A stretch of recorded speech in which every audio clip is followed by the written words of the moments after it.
Hi everyone and welcome back. We are joined today by John Bonjour à tous et bienvenue à nouveau.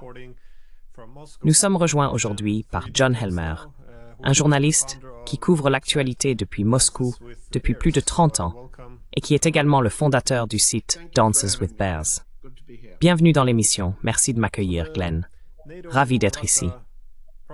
La guerre par procuration entre l'OTAN et la Russie en Ukraine se déroule à la fois sur le terrain et comme une bataille de récits. Il semble que les récits idéologiquement construits l'emportent presque toujours sur la réalité objective. En tant que journaliste, vous avez une capacité unique à évaluer ces deux guerres qui se livrent.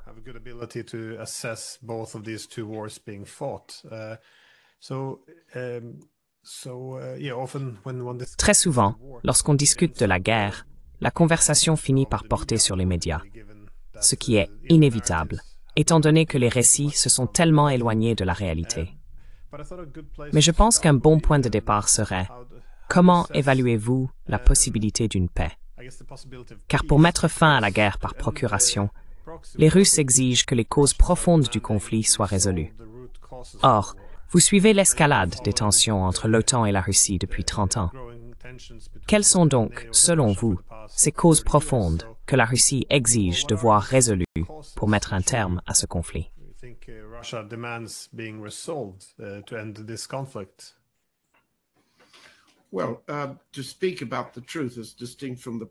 Eh bien, dire la vérité est différent de mener une guerre de propagande. La vérité, c'est que depuis plus de 30 ans que je suis en Russie, et certains situent cela, comme moi, à partir de la révolution bolchevique de 1917, mais même plus tôt dans l'histoire britannique, la cause profonde est que les puissances européennes, puis les États-Unis, en tant que vainqueurs de la Seconde Guerre mondiale, ont cherché à détruire la puissance russe en Europe.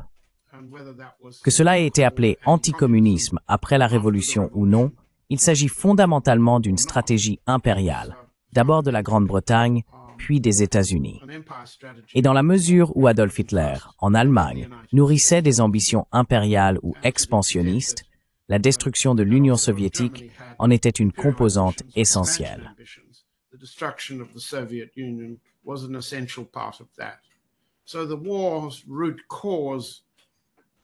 Ainsi, la cause profonde de la guerre remonte bien avant la fin de l'Union soviétique. Les causes profondes dont parle le président Poutine sont les avancées bien connues des soi-disant puissances de l'OTAN vers l'Est et la création de plateformes de guerre, à la fois secrètes et ouvertes. L'Ukraine est une plateforme de guerre ouverte, un champ de bataille et une base pour attaquer d'abord l'Union soviétique, puis la Russie. Cette méthode particulière, appelons-la ainsi, de guerre contre la Russie, a suivi des années de tentatives d'après-guerre pour subvertir la Russie, culturellement, économiquement et politiquement, pour encourager des mouvements d'indépendance qui ont tous échoué, pour encourager, comme vous vous en souvenez, l'abandon de la Russie par les intellectuels, et ainsi de suite. Je ne vous dis rien que vous ne sachiez déjà. And so forth and so on. I'm not telling you anything you don't remember, but it's the failure of these. Mais c'est l'échec de ces méthodes de la guerre froide qui a conduit à l'adoption de méthodes de guerre actives depuis 1991. Lorsque la tentative de démanteler la Russie, la Fédération de Russie, après 1991, et de détruire d'abord ses capacités économiques, puis ses capacités commerciales, et enfin ses capacités militaires, a échoué sous l'administration Clinton, malgré toutes les concessions faites par Boris Eltsine et son entourage pour avantager les États-Unis, lorsque tout cela a échoué, la stratégie de destruction de la Russie a dû devenir plus cinétique, disons.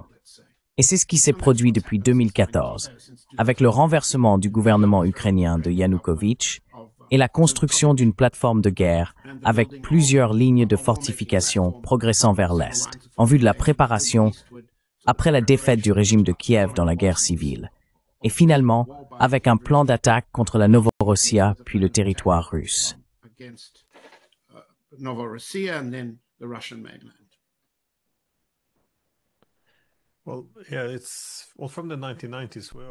Eh bien, depuis les années 1990, nous avons constaté un thème récurrent, à savoir l'idée que les relations entre les États-Unis et la Russie, ou entre l'OTAN et la Russie, devaient consister à gérer le déclin de la Russie plutôt qu'à l'intégrer réellement ou à l'inclure dans l'architecture de sécurité européenne. Mais comme vous l'avez dit, lorsque ça n'a pas fonctionné, nous avons vu apparaître ces documents et l'objectif semble toujours être de contenir ou d'affaiblir la Russie. Autrement dit, la paix dépend de la défaite ou de la subordination de la Russie, plutôt que de trouver un moyen de coexister, d'harmoniser les intérêts ou de poursuivre une sécurité indivisible.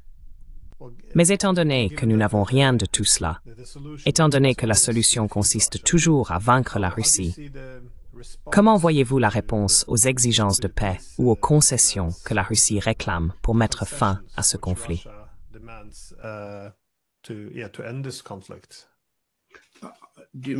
Voulez-vous dire que votre question concerne la position actuelle vis-à-vis de l'administration Trump?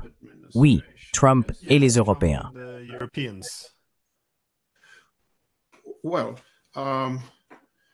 Eh bien, si je peux développer, je suppose, Trump, considérez-vous que son désir de changer la paix, de transformer fondamentalement cette relation conflictuelle qu'ils entretiennent avec la Russie depuis au moins 100 ans, est authentique?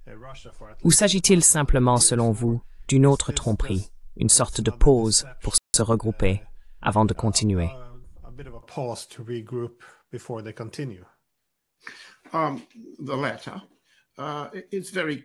Le dernier. Laissons de côté la question de savoir si le président Trump a un esprit ou non, ce qui est douteux. Deuxièmement, revenons à la question de la manière dont le président Trump et la propagande de son administration fonctionnent. Appeler la guerre paix, postuler au prix Nobel de la paix pour de faux accords de paix, des cessez-le-feu, et ainsi de suite. Laissons cela de côté un instant et revenons à votre question sur ce qui est authentique dans la négociation actuelle. Disons-le ainsi, et reconnaissons qu'il existe différentes évaluations factionnelles de l'opportunité qui s'est présentée pour le Kremlin et pour les décideurs russes, y compris l'état-major général, lorsque le régime Biden a été battu aux élections et que le président Trump est revenu pour un second mandat. C'est une opportunité stratégique sur laquelle toutes les factions décisionnelles à Moscou étaient d'accord.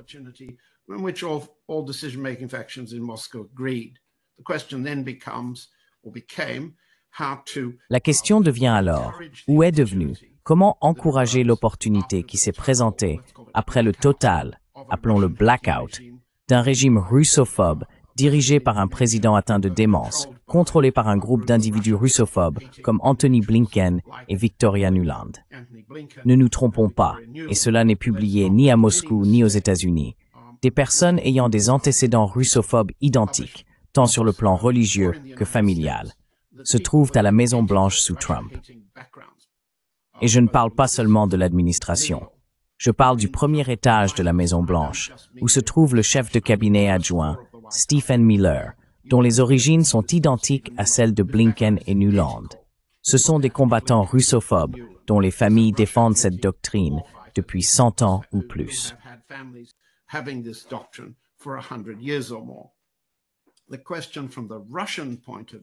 La question, du point de vue russe, est que Trump mène une campagne politique, remporte une campagne politique et s'engage à l'idée qu'il pourrait mettre fin à la guerre en quelques jours. Laissons de côté la rhétorique particulière des 24 heures. La question est de savoir comment encourager cette opportunité. En même temps, comme nous le savons, il y a eu une conversation téléphonique entre le président Poutine et le président Trump le 12 février, au cours de laquelle le président Poutine a fait une concession très importante sur le champ de bataille. Il a accepté de mettre fin à la campagne de guerre électrique, qui était fondamentalement la position de l'état-major général, selon laquelle la meilleure façon de gagner cette guerre était de plonger l'Ukraine dans le noir, afin que le front ne puisse pas être facilement approvisionné, et que les armes des États-Unis et des alliés de l'OTAN ne puissent pas non plus traverser la frontière en Ukraine depuis la Pologne, la Roumanie et d'autres sources.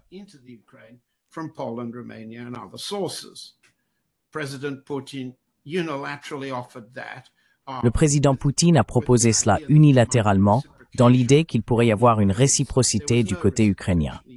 Il n'y a pas eu de réciprocité. Les Ukrainiens ont, au contraire, intensifié leurs attaques contre les infrastructures énergétiques russes, comme vous le savez très bien, et comme vos émissions l'ont clairement montré, de manière créative et surtout de façon très explicite. Ainsi, des concessions ont été faites du côté russe pour ralentir le plan de l'état-major visant à mettre fin à la guerre en Ukraine selon les conditions proposées par la Russie.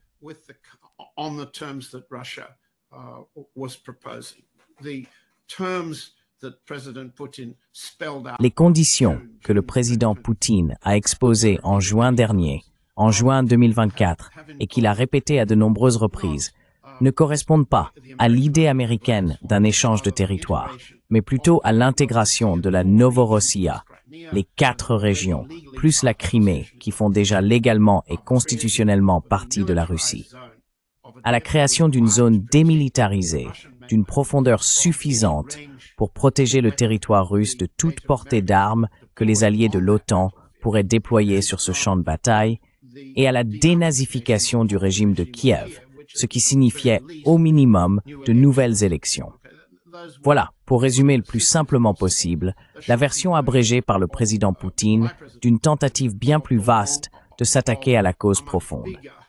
Disons, pour simplifier, que la cause profonde était de mettre fin à la perspective que le champ de bataille ukrainien continue d'être un bastion de l'OTAN pour poursuivre la guerre visant à la destruction de la Russie. Bien entendu, la partie russe avait précédé l'opération militaire spéciale de février 2022 par 2 traités.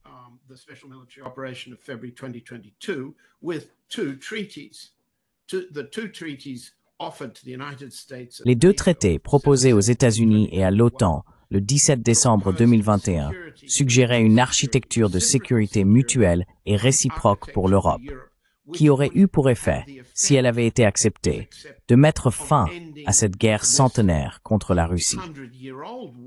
En d'autres termes, non seulement cela aurait supprimé le champ de bataille ukrainien en tant que bastion de l'OTAN, de l'Occident ou des États-Unis contre la Russie, mais cela se serait également appliqué à la Roumanie, à la Pologne, à la Bulgarie, vers le sud, et vers le nord, à partir de la Pologne, aux États baltes, à la Suède, à la Norvège, à la Finlande, à travers la région arctique, jusqu'à l'Extrême-Orient, et ainsi de suite.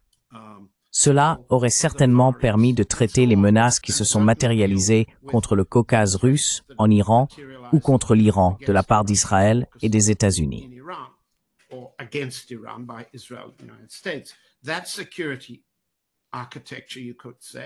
Cette architecture de sécurité, les traités destinés à incarner ce cadre, a été rejetée d'emblée par Blinken, Nuland et l'administration Biden. Cela n'a fait qu'accélérer la décision de Moscou de sauver la situation dans l'est de l'Ukraine face à une attaque ukrainienne imminente et de concentrer les objectifs militaires russes sur le champ de bataille ukrainien, en laissant les autres fronts pour plus tard. Nous y sommes donc. Et la question que tu m'as posée à juste titre, Glenn, est la suivante. Quelle est, selon le camp russe, l'approche de l'administration Trump et dans quelle mesure une opportunité subsiste-t-elle encore? Eh bien, tout d'abord, le camp russe reconnaît ce que dit l'administration Trump.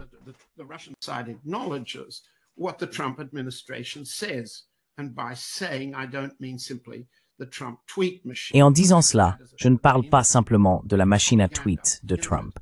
Nous y reviendrons dans un instant, car c'est une forme de propagande très intéressante. La politique des États-Unis consiste à se retirer de l'Ukraine en tant que champ de bataille pour les États-Unis, en y substituant, s'ils souhaitent payer, les puissances européennes, puis en étendant la même formule. L'Europe paye, les États-Unis fournissent, et les États-Unis, via l'OTAN, commandent et contrôlent les nouveaux champs de bataille allant de l'Ukraine à la Pologne, aux pays baltes, à la Finlande, puis à travers le cercle arctique jusqu'à l'Extrême-Orient, ainsi que dans le Caucase du Sud.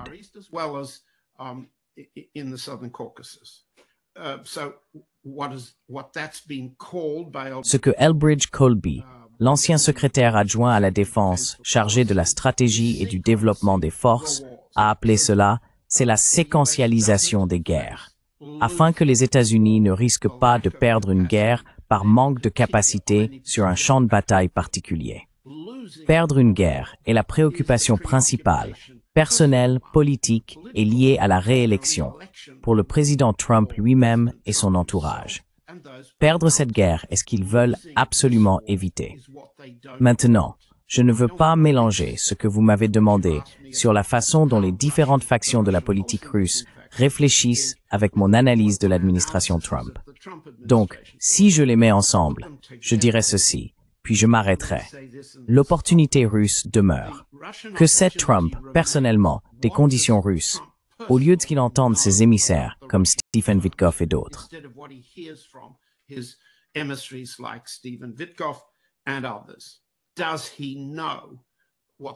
Sait-il quelles étaient les conditions russes à Istanbul?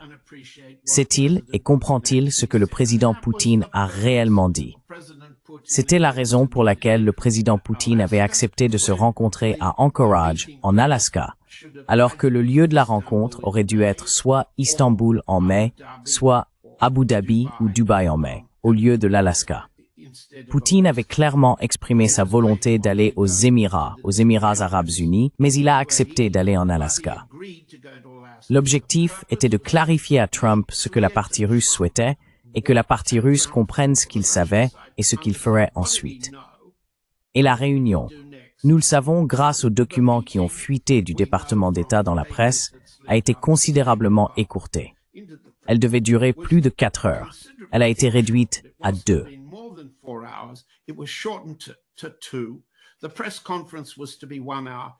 La conférence de presse devait durer 1 heure.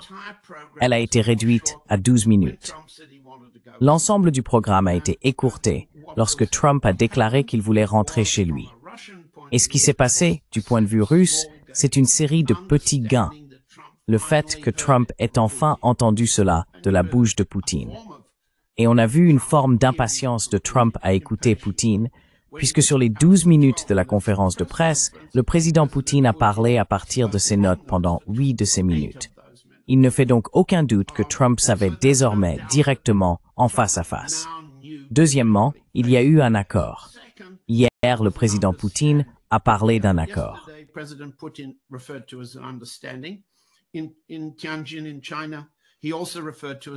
À Tianjin, en Chine, il l'a également qualifié d'accord.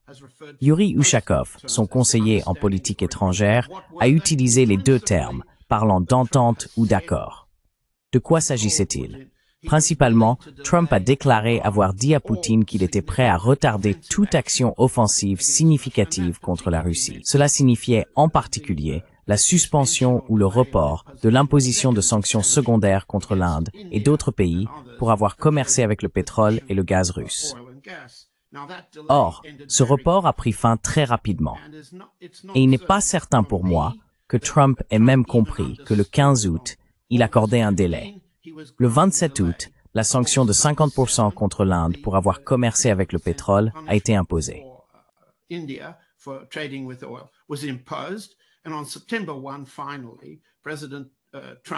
le 1er septembre, enfin, le président Trump a publié un tweet indiquant qu'il avait finalement pris connaissance de l'application des sanctions secondaires. Mais il gardait un peu d'espoir qu'il ne soit pas trop tard. En d'autres termes, il pourrait les retirer. Cet épisode a donc montré à la partie russe quelles étaient les opportunités et quelles étaient les limites. Et il y a à peine 2 jours, Yuri Ushakov a expliqué qu'à Tianjin, où s'est tenue la réunion de l'Organisation de coopération de Shanghai, il y avait eu des discussions avec tous les alliés stratégiques de la Russie et il avait été compris qu'un délai avait été accordé par Trump, mais qu'aucune mise en œuvre des structures permettant de poursuivre la négociation n'avait eu lieu.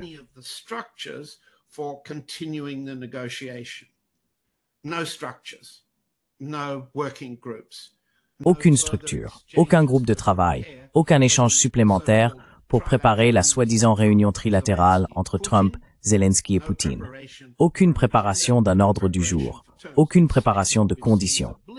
À la place, ce que nous avons vu, c'est une avalanche de 2, 3 ou 4 soi-disant plans européens visant à diviser le territoire de l'Ukraine à l'ouest de la ligne de contact actuelle, en zone démilitarisée, zone tampon, zone de force de réassurance et installation d'une nouvelle armée ukrainienne remilitarisée.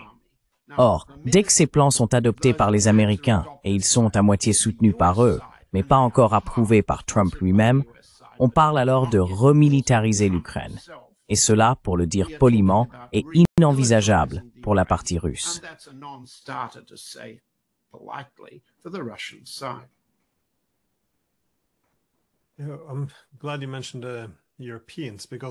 Je suis content que vous ayez mentionné les Européens, car il semble que la relation entre les États-Unis et l'Europe soit en train de changer.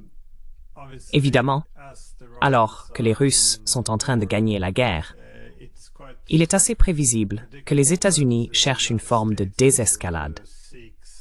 Mais j'imagine que c'est là que les Russes deviennent un peu prudents, car ils aimeraient trouver un moyen non seulement de désamorcer la situation, mais aussi de mettre un terme définitif à ce conflit et de s'attaquer aux causes profondes.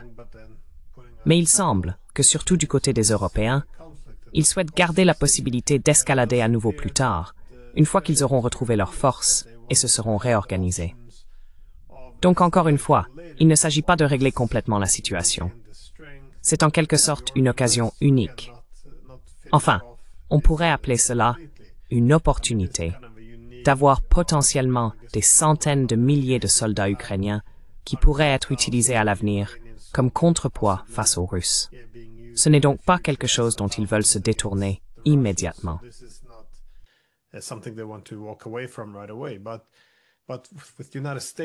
Mais avec les États-Unis, on n'obtient jamais un engagement vraiment clair quant à la direction qu'ils vont prendre.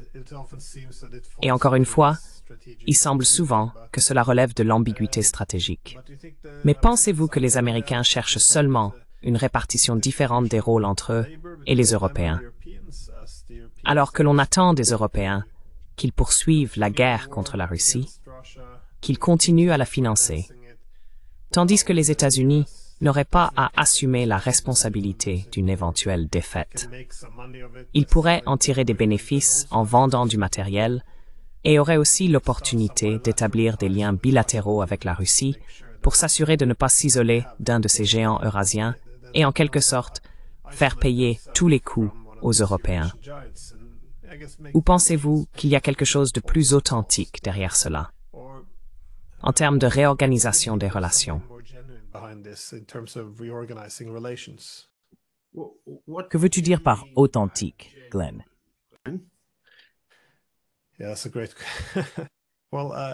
Oui, c'est une excellente question.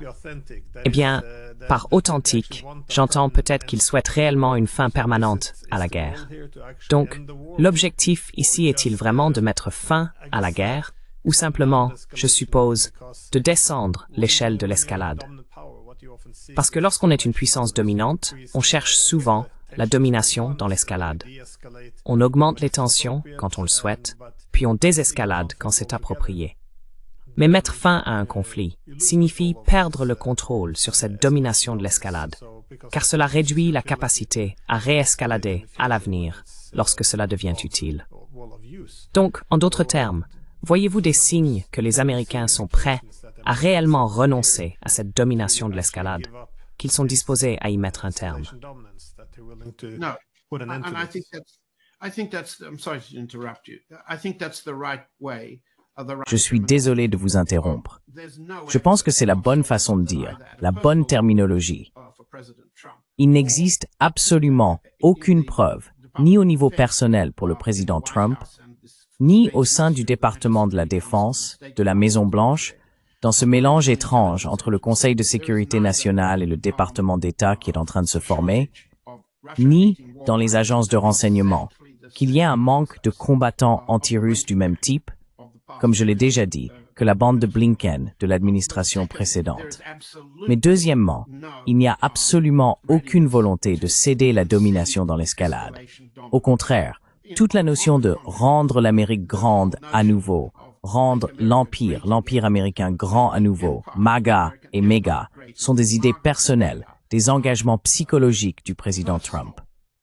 Psychological commitments of President Trump he thinks winning war at home. Il pense que gagner des guerres, tant à l'intérieur qu'à l'étranger, est l'essence même de MAGA. Et cela signifie le contrôle de l'escalade. Nous n'avons pas besoin d'entrer dans les détails de la façon dont il a affirmé avoir attaqué l'Iran. Il a utilisé le mot « anéantissement » 8 ou 10 fois en l'espace de 10 minutes lors d'un discours sur le soi-disant raid américain contre les installations nucléaires iraniennes. L'anéantissement est l'aboutissement ultime du contrôle de l'escalade. Deuxièmement, vous avez entendu sa rhétorique. J'ai instauré la paix entre l'Inde et le Pakistan. C'est absurde. Mais si vous le souhaitez, nous pouvons parler de chacun de ces cas. La paix entre le Congo et le Rwanda, la paix entre l'Azerbaïdjan et l'Arménie, la paix entre le Kosovo et la Serbie, la paix entre l'Iran et Israël.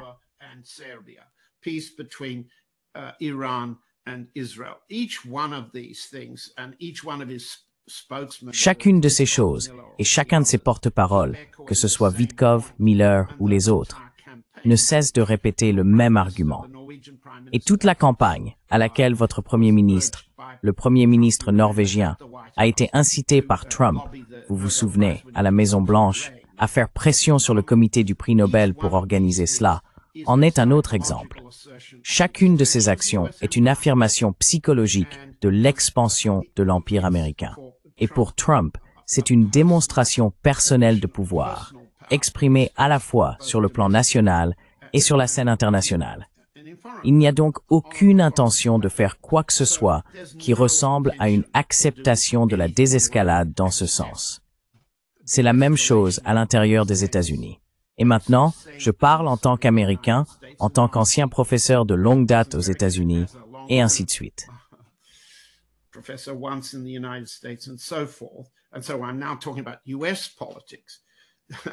Je parle donc maintenant de la politique américaine.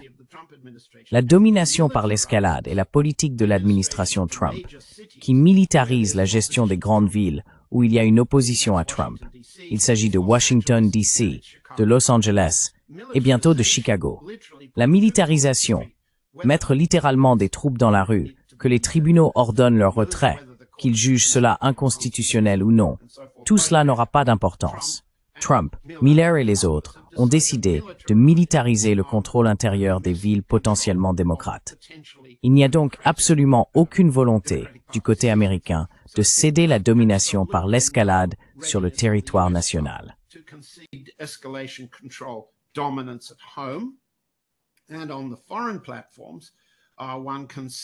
Et sur les plateformes étrangères, on peut constater que le séquençage des moyens de guerre réduit le risque de perdre la guerre en Ukraine ou que la Russie force l'Ukraine à une capitulation inconditionnelle. Au lieu de cette possibilité, il existe l'option de négocier avec le président Poutine pour parvenir à un accord qui laisserait une Ukraine réduite, pouvant être reconstruite et remilitarisée. Il n'y a là aucune concession sur la domination de l'escalade. Maintenant, la partie russe, qui a des opinions factionnelles différentes sur ce qu'il faut faire tactiquement, opérationnellement et stratégiquement en ce moment sur le champ de bataille ukrainien, comprend, et je doute de vous surprendre, vous ou notre public, qu'elle ne croit pas que les États-Unis ne reviendront pas plus tard dans cette guerre.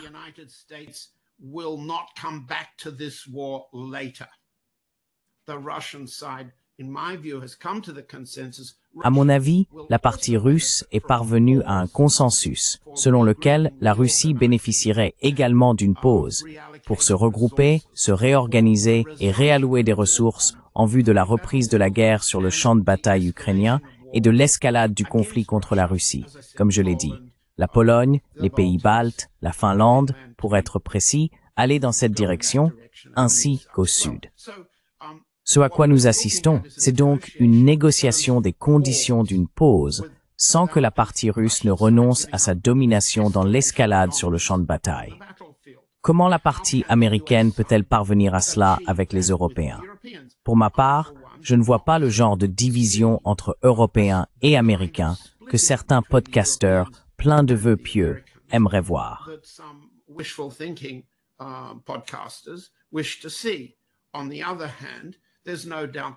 D'un autre côté, il ne fait aucun doute que la partie russe aimerait encourager une division entre les États-Unis et certains Européens. La partie russe souhaiterait la favoriser. Jusqu'à présent, je ne vois aucun signe indiquant qu'une stratégie de négociation russe ait réussi à diviser les Européens ou à séparer les Européens des Américains.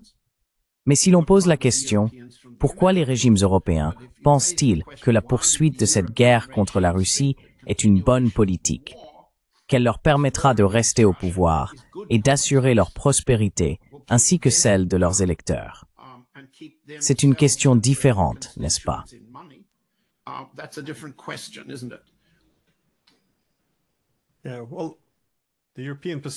Eh bien, la position européenne concernant le cessez-le-feu semble motivée par le calcul que, bien sûr, un cessez-le-feu et le fait d'essayer d'assimiler cela à la paix est quelque chose que la Russie ne pourrait jamais accepter. Cependant, s'ils parviennent à convaincre les Américains que le cessez-le-feu équivaut à la paix, ce serait idéal, car le conflit continuerait. Mais ils pourraient aussi présenter la situation comme si ce sont les Russes qui s'opposent à la paix. Et alors Trump pourrait déchaîner sa colère contre les Russes, au lieu de faire pression sur les Européens pour qu'ils fassent de véritables concessions. Mais certaines des autres revendications européennes, envoyer des troupes, exiger des réparations de la Russie, continuer à parler de l'élargissement de l'OTAN, exiger des garanties de sécurité, non pas pour la Russie bien sûr, mais uniquement pour l'Ukraine. Tout cela semble encore, oui, chargé d'une grande part d'automutilation, car lorsqu'on est en train de perdre une guerre, on pourrait supposer qu'il y aurait des efforts pour limiter ces pertes. Cependant, tu as raison.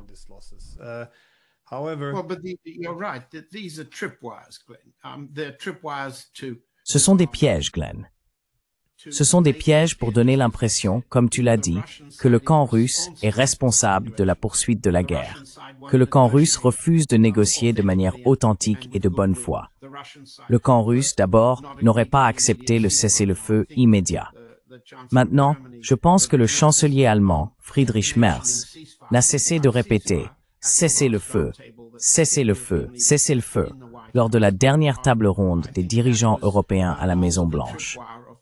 Je pense que ce n'était plus le piège, et nous sommes passés à la rencontre avec Zelensky. Le camp russe a évité cela, et Trump, ayant abandonné l'idée du cessez-le-feu et accepté celle d'un accord de paix avec des garanties de sécurité, a déplacé son propre piège plus loin que celui de Merz, par exemple.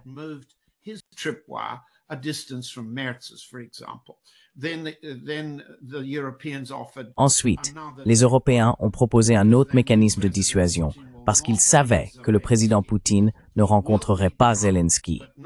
Il rencontrera Trump, mais pas Zelensky, à moins qu'il n'y ait plus qu'une simple opportunité de relations publiques.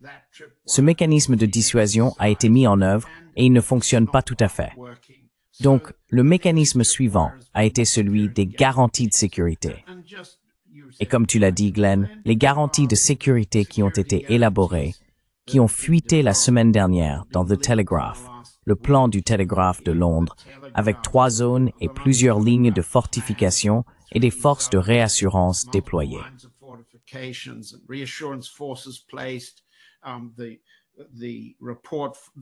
Les articles parus dans le Wall Street Journal et Politico affirment que des troupes américaines pourraient être déployées sur le terrain. Mais il ne s'agirait pas de soldats américains. Ce seraient des contractuels, des mercenaires privés. Il s'agit là de différentes fuites concernant diverses formes de la garantie de sécurité. Aucun de ces scénarios ne pouvant être accepté par la partie russe alors qu'elle progresse vers l'ouest. Ce sont donc des dispositifs conçus pour montrer et accuser la Russie d'avoir déclenché la guerre, de n'avoir aucune intention d'y mettre fin et de vouloir aller au-delà de ce conflit vers une nouvelle étape. Et tout cela fait partie du récit avec lequel vous avez commencé, à savoir que la Russie représente une menace stratégique et existentielle pour la survie de l'Europe.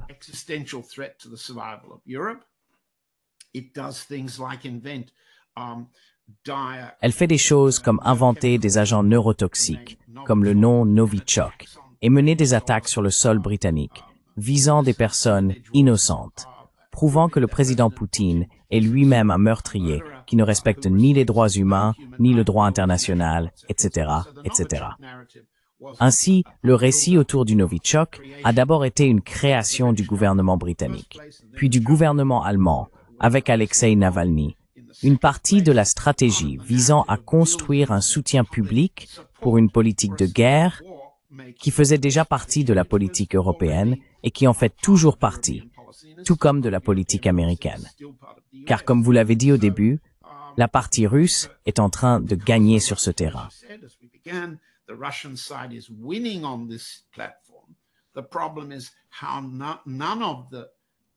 Le problème, c'est qu'aucun des combattants de l'autre camp ne souhaite accepter les pertes politiques liées à une défaite sur ce champ de bataille. Ils continuent donc, mais les sommes d'argent en jeu sont énormes, comme vous le savez. Des centaines de milliards d'euros de dépenses de réarmement sont promises par von der Leyen de l'Union européenne, par Merz en Allemagne, par Zelensky, ainsi que par ses homologues américains comme le général Kellogg pour l'avenir. Ce sont des enjeux financiers immenses pour les régimes européens et pour Zelensky lui-même. Il n'y a donc aucune volonté d'arrêter et toute la volonté de trouver le prétexte qui permettra de rendre la Russie responsable. Et cela relève d'un récit de propagande.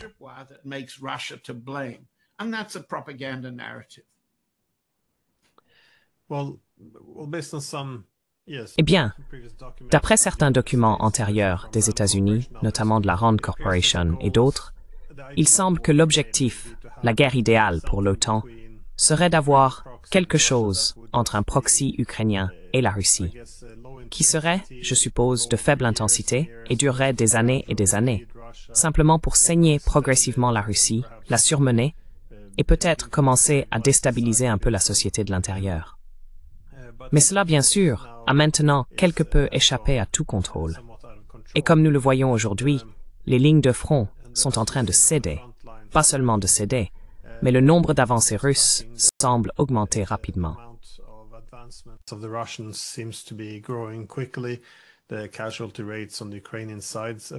Le taux de perte du côté ukrainien semble également augmenter rapidement.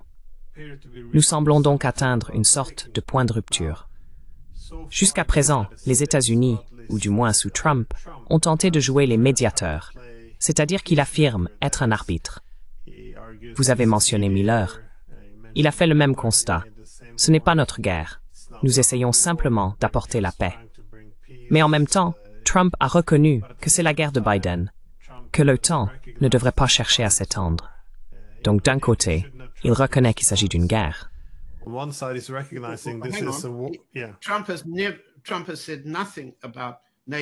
Trump n'a rien dit au sujet de la non-expansion de l'OTAN. Absolument rien. Il ne l'a pas dit.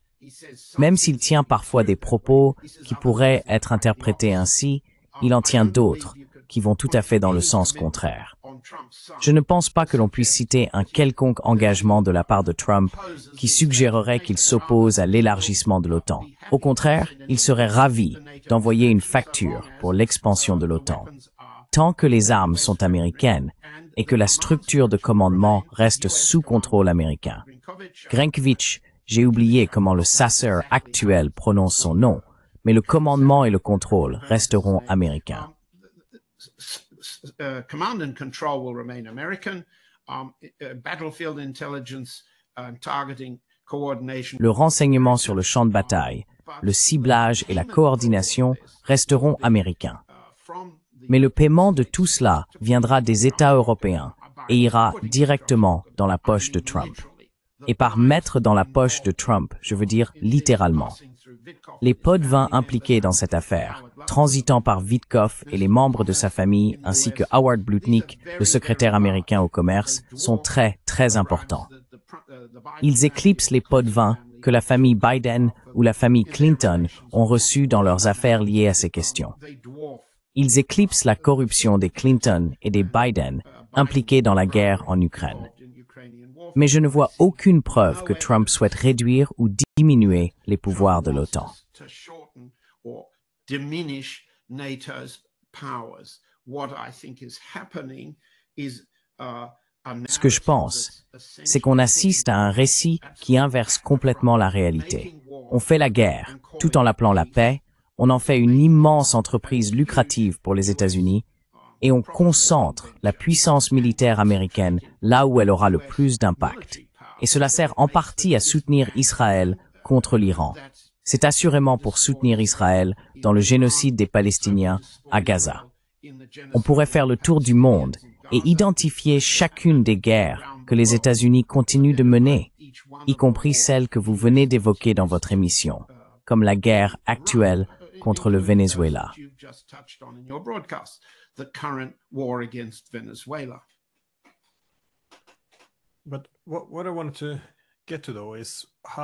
Mais ce à quoi je voulais en venir, c'est comment, enfin, je suppose quand...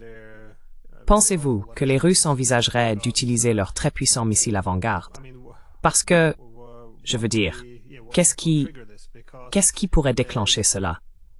Parce que, il est très probable qu'à mesure que les lignes de front s'effondrent, ils ne pourront pas convaincre les Russes d'accepter un cessez-le-feu ou de simples promesses creuses. Il y aura effectivement une forme d'escalade. Trump vient d'annoncer qu'ils allaient vendre quelques milliers de missiles aux Européens, qui les donneront ensuite aux Ukrainiens. Alors à quel moment voyez-vous une escalade dramatique? Parce que les dernières phases d'une guerre peuvent être très spectaculaires, car le camp perdant, pensant avoir beaucoup à perdre, serait prêt à prendre des risques considérables.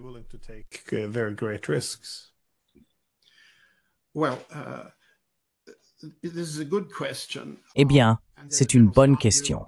Et il y a le point de vue de l'état-major, celui des services de renseignement, celui du Kremlin et d'autres opinions à Moscou. L'avant-garde est une arme de décapitation pour le champ de bataille ukrainien. Et elle ne sera pas utilisée, à moins qu'il n'y ait un avantage clair à l'élimination de Zelensky, Yermak et de l'état-major ukrainien. Pour l'instant, je pense que le consensus à Moscou, comme autour de Kiev, est que Zelensky a jusqu'à présent remporté la bataille de la succession. S'il devait y avoir une nouvelle élection en Ukraine, il la gagnerait. Le général Zaluzhny ne la gagnerait pas. L'ancien président Poroshenko ne la gagnerait pas non plus. Et ce que nous voyons avec l'assassinat d'Andriy Parubi, c'est que les azovistes se battent désormais entre eux.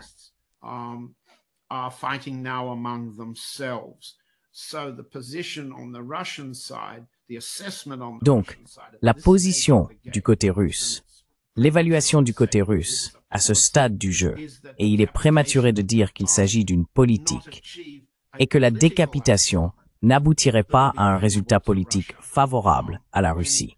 Alors que le facteur le plus important, le résultat militaire, consiste à éliminer la capacité des forces armées ukrainiennes, ainsi que leurs approvisionnements et leur partage de renseignements avec les États-Unis, leurs usines de drones, leur capacité de missiles à plus longue portée, y compris le Flamingo qu'ils promettent pour l'avenir. Il n'est pas nécessaire d'utiliser un avant-garde pour frapper ces cibles. Ce qu'il faut, c'est couper l'électricité dans tout le pays.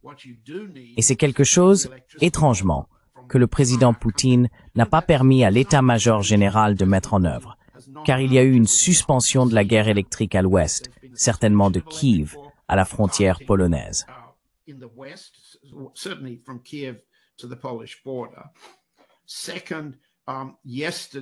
Deuxièmement, avant-hier, le président Poutine a eu une conversation avec le premier ministre slovaque, Robert Fico, au cours de laquelle il a suggéré aux Slovaques de couper leur approvisionnement en électricité à l'Ukraine en représailles aux attaques ukrainiennes contre la livraison de pétrole et de gaz Druzhba vers la Slovaquie. Maintenant, si Poutine dit à Fico « Pourquoi ne coupez-vous pas votre approvisionnement en électricité à l'Ukraine ?» Pourquoi le président Poutine ne dit-il pas à l'état-major général de couper l'électricité dans l'ouest de l'Ukraine? Eh bien, c'est un paradoxe. C'est aussi une question de timing. Nous approchons du moment où il existe d'autres moyens de mettre fin à cette guerre, en amenant la partie ukrainienne à une capitulation sans condition.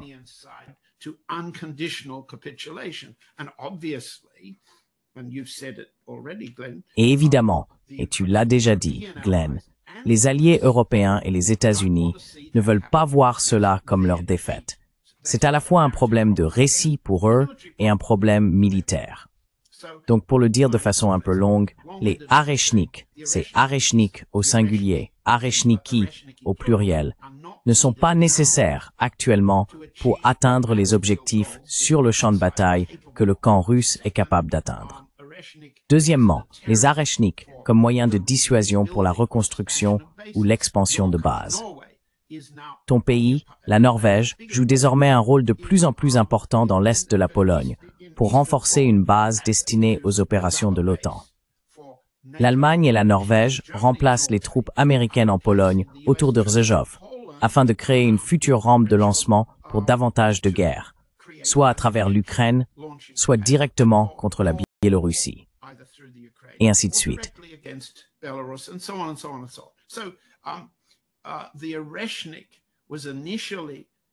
L'Erechnik a d'abord été utilisé comme une démonstration pour souligner la position russe. Si vous, un pays de l'OTAN, permettez que votre territoire ou vos forces nous attaquent, nous avons la capacité de riposter d'une manière contre laquelle vous ne pouvez pas vous défendre. Une sorte de représailles symétrique, mais gardez cela à l'esprit. Il n'y a absolument aucune preuve que la Norvège, la Pologne, l'Allemagne, la Bulgarie ou la Roumanie en tiennent compte. En fait, ils font tout pour intensifier la situation. Et certains de ces plans théoriques qui ont fuité laissent entendre une expansion encore plus grande de ces bases américano-otaniennes juste de l'autre côté de la frontière avec l'Ukraine.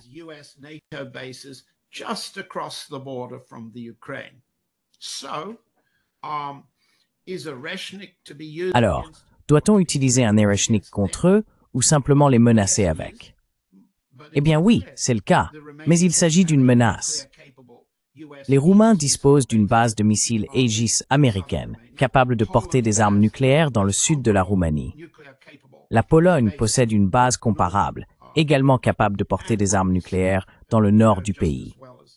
Et ce que l'on constate, et tu le sais aussi bien que moi, c'est qu'il y a toutes sortes de renforcements et d'escalades dans le déploiement d'armes nucléaires américaines qui avancent en Europe. Donc face à cela, l'Erechnik devrait être un moyen de dissuasion non nucléaire. Mais rien n'indique que les Européens acceptent qu'ils soient en danger.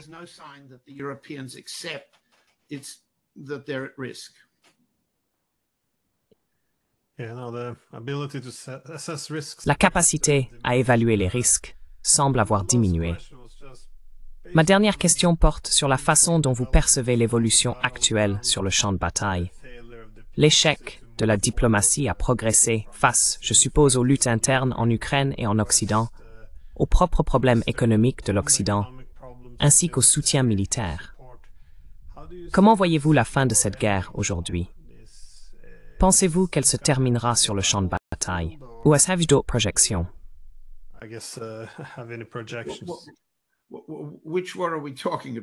De quelle guerre parlons-nous, Glenn? De la guerre en Ukraine ou de la guerre plus large menée par les États-Unis et l'OTAN? Es-tu d'accord? Sommes-nous d'accord pour dire qu'il y aura une guerre prolongée? Il n'y a aucun relâchement à ce sujet. Est-ce que nous nous concentrons simplement maintenant sur le théâtre ukrainien ou sur le cadre plus large? De quoi allons-nous discuter?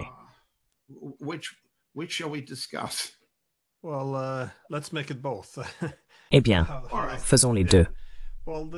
La guerre en Ukraine pourrait être plus facile à prévoir, mais il est également intéressant d'évaluer l'orientation plus large de ce conflit entre la Russie et l'Europe. Cela dit, je pense que les Russes ont désormais clairement indiqué que leur découplage de l'Europe sera assez permanent, puisqu'ils cherchent maintenant à établir des partenariats économiques en Orient.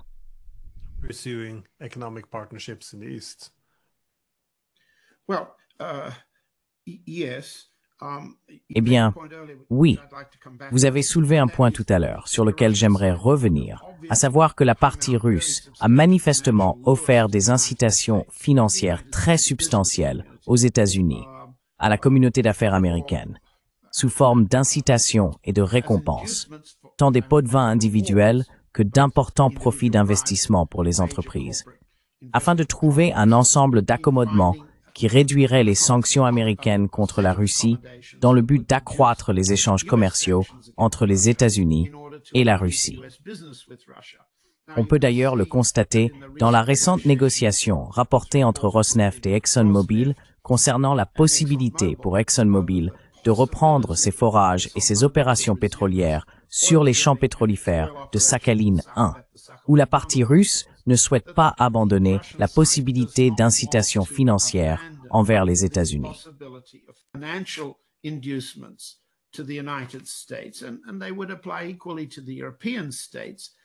Et ces mesures s'appliqueraient également aux États européens s'ils souhaitaient renoncer à l'option de la guerre. Du côté russe, comme vous le savez, le Kremlin a nommé Kirill Dmitriev comme représentant spécial pour discuter affaires, parler d'incitation, de pots de vin, de profits, autres que ceux de la guerre, parler d'argent, pas de force. Les homologues américains sont Stephen Witkoff et le secrétaire au commerce Howard Lutnick, ainsi que divers membres de leur famille. Les homologues européens ne sont pas aussi actifs, mais certains pays européens diffèrent des autres, comme vous le savez. Ainsi, l'argent et le profit restent des incitations que la partie russe souhaite proposer comme alternative à une fin militaire de la guerre.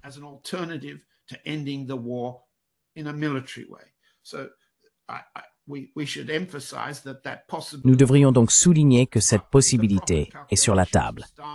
Mais les calculs de profit de Starmer, von der Leyen, Macron, Merz et Stubb, pour n'en citer que quelques-uns, reposent entièrement sur la remilitarisation de leurs économies et les programmes d'escalade de l'armement qu'ils évoquent tous. Ils ne s'intéressent donc pas à l'argent. Ce qui les intéresse, ce sont les armes. Que se passerait-il si la guerre en Ukraine se terminait par une capitulation inconditionnelle de l'armée ukrainienne? Comment cela fonctionnerait-il? Eh bien, le premier mot à utiliser est « lentement ». Cela ne se fera pas rapidement. À l'échelle opérationnelle, on peut constater qu'il existe de très bonnes analyses qui ne sont pas pro-russes. Je peux en citer une en particulier qui n'est pas pro-russe.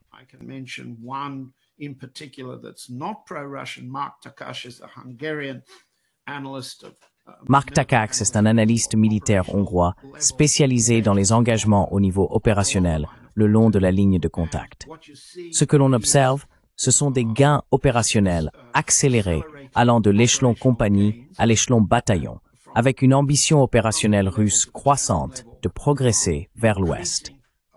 Notamment à travers certaines saillies, Zaporizhzhia étant peut-être une priorité, ainsi que des opérations de diversion et de tromperie menées par la partie russe afin de semer la confusion chez les Américains, les Britanniques, les Ukrainiens et d'autres quant à leur prochaine avancée vers l'ouest et avec quel niveau de force. On constate une série d'opérations qui prennent du temps, beaucoup de temps à être menées à bien, afin que l'état-major général soit satisfait de minimiser les pertes russes et de maximiser les gains russes.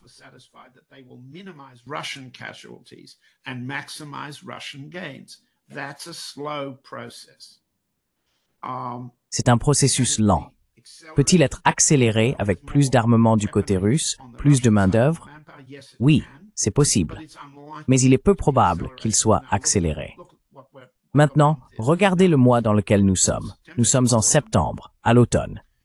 Nous approchons donc d'une nouvelle phase d'opération hivernale, dont la nature est différente de celle des opérations estivales, comme vous le savez.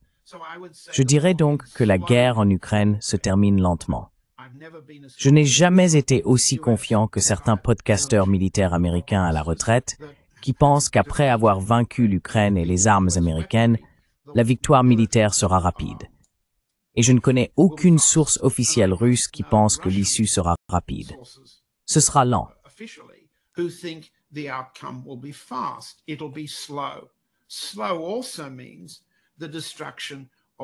Lenteur signifie aussi la destruction de certaines unités d'élite Azov. Elles représentent ou représenteraient dans une solution politique, si elles étaient retirées vers l'ouest, l'épine dorsale de la nouvelle remilitarisation de l'Ukraine sur des principes nazis. Si elles commencent à s'entretuer à Kiev ou à Lviv, et que la partie russe parvient à détruire leurs unités ainsi que leur commandement et contrôle autour de Pokrovsk, ce qui se passe actuellement, la marge de manœuvre pour la dénazification à l'ouest de Kiev est plus grande. Donc au niveau opérationnel, il y a une progression lente. Oui, vous avez raison. Le taux de perte annoncé chaque jour par le ministère russe de la Défense est plus élevé, 1200 à 1300 par jour.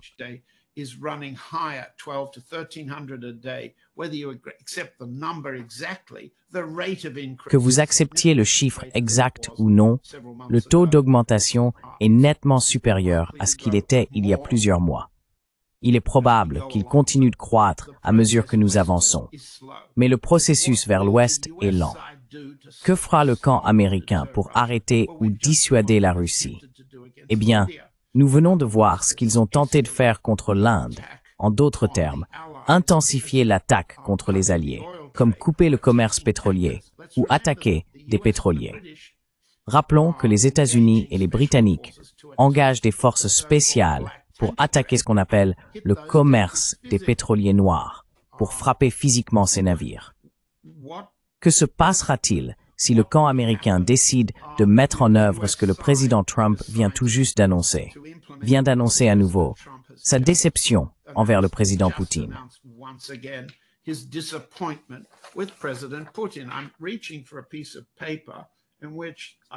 Je prends un morceau de papier où je regarde les dernières déclarations de Trump du 29 août. On lui a demandé à la radio, le 29, ce qu'il comptait faire et ce qu'il pensait qu'il allait se passer ensuite. Il dit « Laissez-moi voir si je peux. Je vais simplement lire la question. Vous avez mentionné, je crois dans un post sur Truth Social, qu'il y avait une grande chose sur laquelle vous et Poutine n'étiez pas d'accord en Alaska. Quelle était cette grande chose? Question. Je ne sais pas. On s'entendait bien, on voyait ça. Vous savez, on a eu une bonne relation au fil des ans. C'est pourquoi je pensais vraiment qu'on aurait réglé ça. J'aurais aimé, au passé, que ce soit fait. Peut-être qu'ils doivent se battre un peu plus longtemps. Vous savez, continuer à se battre stupidement. Voilà ce qu'il a dit l'autre jour, le 29.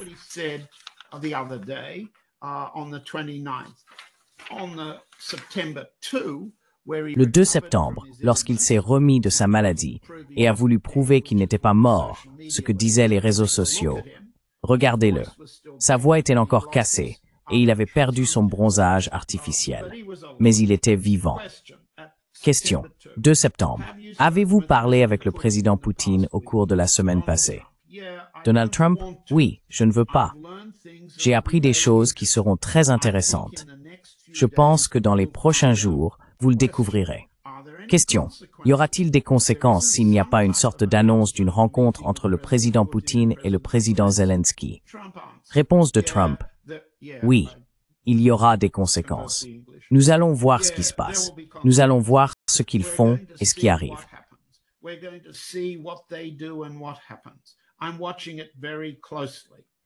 Je suis cela de très près. Et puis il répète toujours la même chose sur le nombre de personnes qui meurent. Question. La Chine organise un immense défilé militaire auquel le président Poutine et Kim Jong-un assisteront. Interprétez-vous cela comme un défi à votre égard, à celui-ci, Trump? Trump, non. Question, êtes-vous du tout préoccupé par le fait que ces pays essayent maintenant de constituer une sorte de contrepoids? Pas du tout. La Chine a besoin de nous, et j'ai une très bonne relation avec le président Xi, comme vous le savez. Mais la Chine a bien plus besoin de nous que nous deux. Non, je ne vois pas ça du tout comme ça. Non.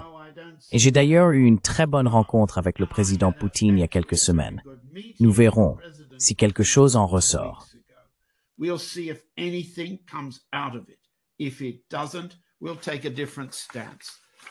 Si ce n'est pas le cas, nous adopterons une position différente.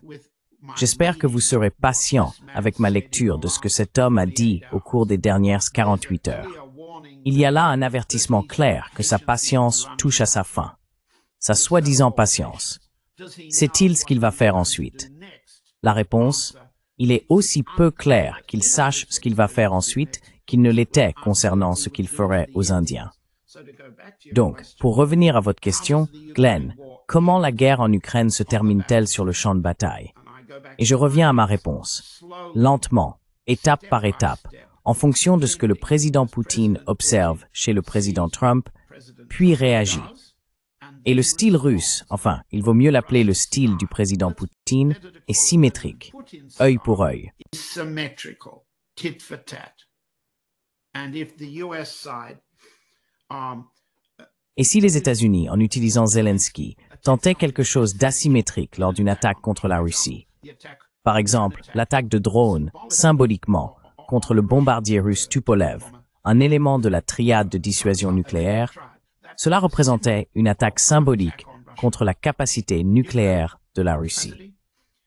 Les attaques contre la gazéification russe à Ust-Luga et les raffineries de carburant russes dans le sud, tout cela constitue des escalades face auxquelles le président Poutine a autorisé l'état-major général à mettre en œuvre des attaques symétriques.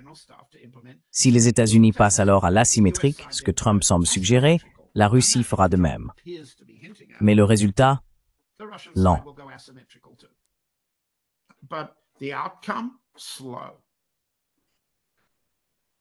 Well, John Helmer, thank you so much. Eh bien, John Helmer, merci beaucoup. C'est très étrange d'observer les décisions qui sont prises en ce moment, non seulement aux États-Unis et en Europe. Il y a tellement de contradictions, il semble faire des allers-retours. Mais en réalité, si l'on prend du recul, il semble que pas grand-chose n'ait vraiment changé en ce qui concerne les objectifs principaux. In terms of the major objectives. I don't see the contradictions. We don't disagree. Je ne vois pas les contradictions. Nous ne sommes pas en désaccord, Glenn. Mais je ne vois pas qu'il y ait des contradictions, que ce soit du côté russe, où on les espère, ou du côté, appelons-le, des podcasteurs, où on les affirme.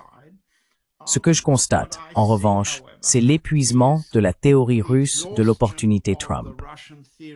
Cela touche à sa fin. Mais si tu as une minute, laisse-moi revenir au point de départ.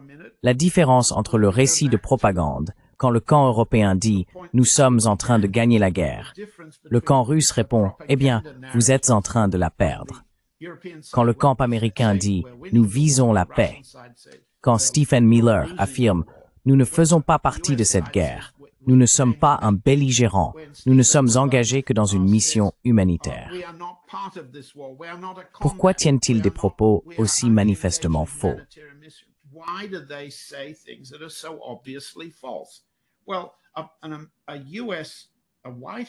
Eh bien, un responsable de la Maison-Blanche s'adresse essentiellement aux électorats nationaux.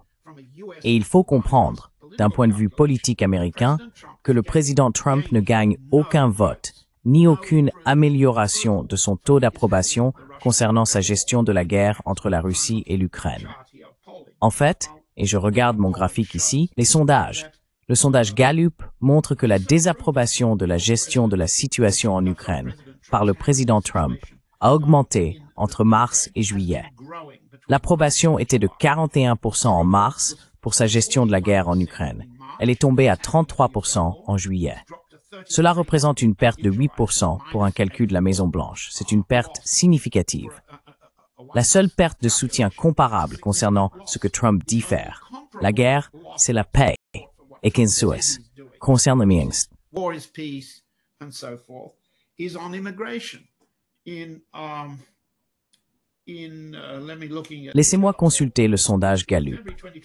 En février 2025, il y avait 46% d'approbation populaire pour la gestion de la question migratoire par Trump. En juillet 2025, ce chiffre était de 38%, soit une baisse de 8 points.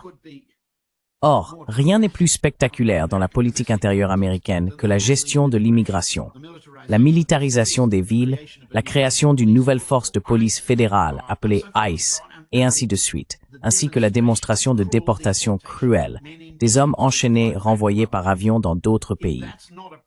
Si cela n'est pas approuvé au sein de la base de Trump, alors la base de Trump se réduit. Maintenant, si vous avez ces calculs, ce sont des calculs internes. Le chef de cabinet et les chefs de cabinet adjoints conseillent simplement Trump. Nous perdons des voix. Nous n'en gagnons pas avec notre offensive de propagande.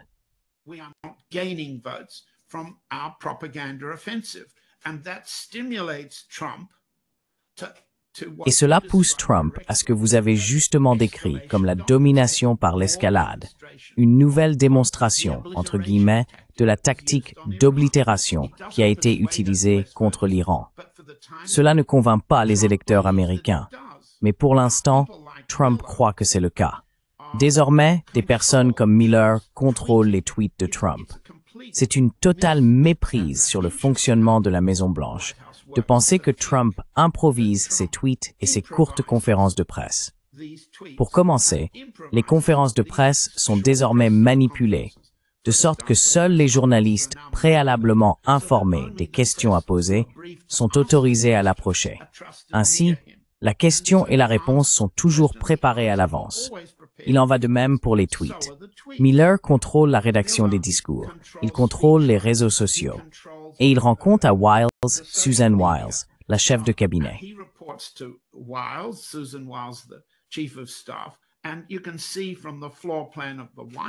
Et vous pouvez voir, à partir du plan du rez-de-chaussée de la Maison-Blanche elle-même, à quel point ils sont proches du président.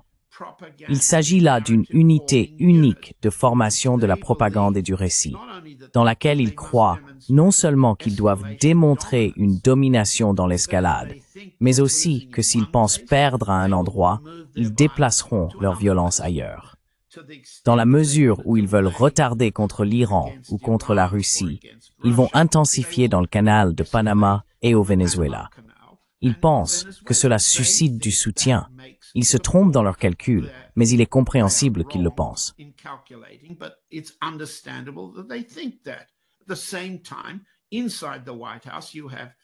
En même temps, à l'intérieur de la Maison-Blanche, des personnes comme Witkoff continuent de dire « Eh bien, si nous tardons avec la Russie, nous avons plus de chances de négocier certains accords commerciaux, soit pour ExxonMobil par exemple, soit pour Boeing qui en a besoin. » Et ils vont choisir différentes entreprises à travers les États-Unis qui sont très importantes pour les calculs des élections de mi-mandat. Et par la suite, pour le vote présidentiel de 2028. Il faut donc comprendre ce qui se passe. Je ne pense pas qu'il s'agisse d'un ensemble de contradictions. Je pense que ce qui se passe, c'est que là où nous avons commencé sur ce champ de bataille particulier, la Russie est en train de gagner. Les États-Unis, l'Ukraine et le camp européen sont en train de perdre. Mais les régimes européens gagnent de l'argent. Le camp américain gagne de l'argent. La remilitarisation de l'OTAN, la remilitarisation de l'Ukraine s'accélère. Maintenant, comment présenter cela dans un récit et l'appeler la paix? C'est ce pourquoi les gens sont très bien payés dans les médias traditionnels.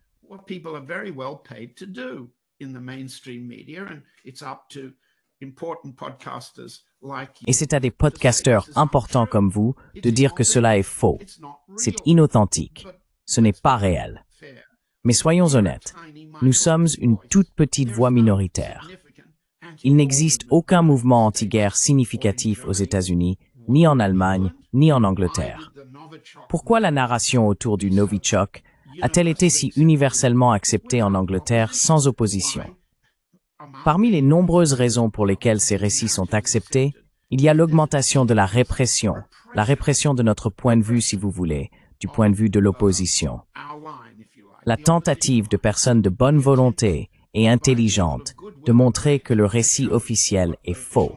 Il y a une perte de plateforme pour ce type de résistance.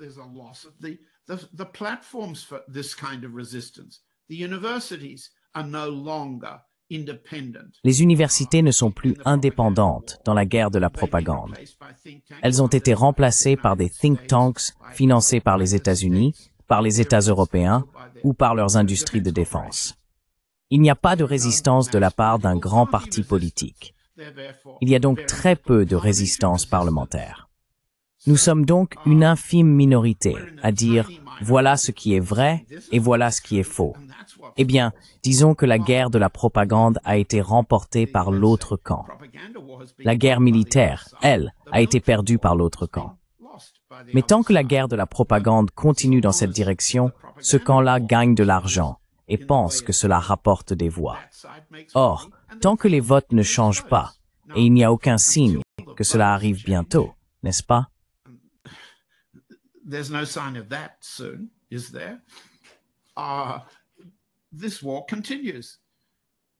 Cette guerre continue. Il n'y a jamais eu de chancelier allemand plus faible, n'est-ce pas? Avec un mandat de 24% à 28%, y a-t-il déjà eu un chancelier allemand plus faible menant une politique de remilitarisation envers la Russie que celle qu'Adolf Hitler pensait pouvoir faire fonctionner? Un chancelier faible comparé à Hitler, avec les mêmes objectifs contre la Russie? Comment transformer cela en une ligne de propagande que le peuple allemand puisse accepter? Réponse. Les réprimer, les effrayer, détruire leurs universités, détruire leur presse, détruire leurs publications, leurs librairies, faire en sorte que tout le monde en Allemagne ait peur d'ouvrir la bouche. Et je pense que vous serez d'accord pour dire que c'est ce qui se passe en Allemagne aujourd'hui, n'est-ce pas?